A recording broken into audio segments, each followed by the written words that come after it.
ഗണിച്ചറിഞ്ഞോ, വെറ്റില ജ്യോതിഷത്തിലൂടെയോ? ഒന്നുമല്ല മാഡം, വെറും സാധാരണ മനുഷ്യന്റെ മനഃശാസ്ത്രം, അല്ലെങ്കിൽ കോമൺ സെൻസ്.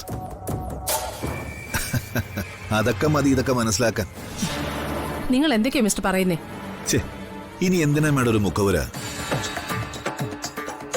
ഞാന് മാഡത്തിന്റെ കോള് പ്രതീക്ഷിച്ചിരിക്കുകയായിരുന്നു. മാഡത്തിന്റെ ഇപ്പോഴത്തെ മുഖഭാവം ഞാൻ എന്റെ മനക്കണ്ണലിൽ കാണുന്നുണ്ട്. ഒരു വല്ലാത്ത അമ്പരപ്പ് അല്ലേ?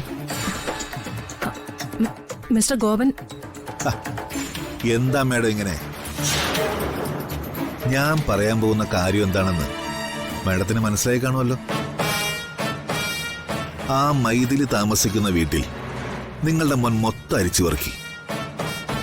വാള് പോയിട്ടൊരു മുള്ളു പോലും അവിടെ നിന്ന് കിട്ടിയിട്ടില്ല. പക്ഷേ മൈതിലി ചെമ്പകമംഗലത്ത് നിന്ന് മോഷ്ടിച്ച വാള് ഞാൻ കണ്ടു.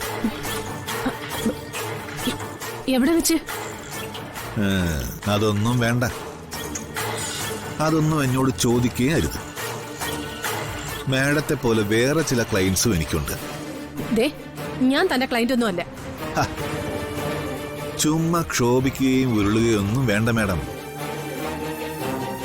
ഉണ്ണിക്കറിയാമല്ലോ ഊരിലെ പഞ്ഞം. മാഡം ഇപ്പൊ എന്നെ വിളിക്കുമെന്ന് കൃത്യമായിട്ട് എനിക്കറിയാമായിരുന്നു. ഇനി എന്തിനാ മടിക്കുന്ന മാഡം?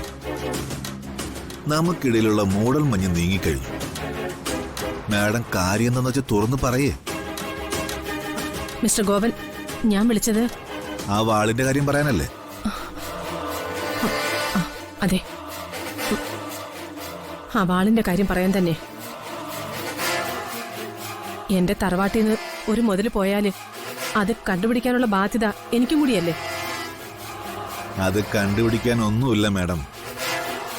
മാഡത്തിന്റെ തലേണ കീഴിൽ തപ്പിയാൽ പെട്ടെന്ന് കിട്ടും.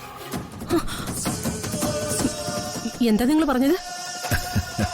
എന്തിനാ മാഡം ഇങ്ങനെ തരംതാണ അഭ്യാസമൊക്കെ? ആ ഉടവാളിന്റെ റിസീവറായി എനിക്ക് അവിടെ വന്ന് എല്ലാവരുടെയും കൈവിരൽ അടയാളം എടുക്കേണ്ട കാര്യമൊന്നും ഉണ്ടായിരുന്നില്ല. വെറുതെ മാഡത്തിന്റെ ബെഡ്റൂം പരിശോധിക്കാൻ പോലീസുകാരോട് പറഞ്ഞാൽ മതിയായിരുന്നു. ഞാനത് ചെയ്യാതിരുന്നത് ഈ കച്ചവടത്തിൽ മാഡം എന്നെ കൂടി പങ്കാളിയാക്കുമെന്ന് കരുതിയ. പക്ഷേ ഒരു കാര്യം ഞാൻ ഉറപ്പു പറയാം, ഞാൻ അറിയാതെ ആ വാൾ ചെമ്പകമംഗലം വിട്ട് ഇറക്കാനോ പുറത്ത് കച്ചവടം ചെയ്യാനോ മാഡത്തിനാവില്ല.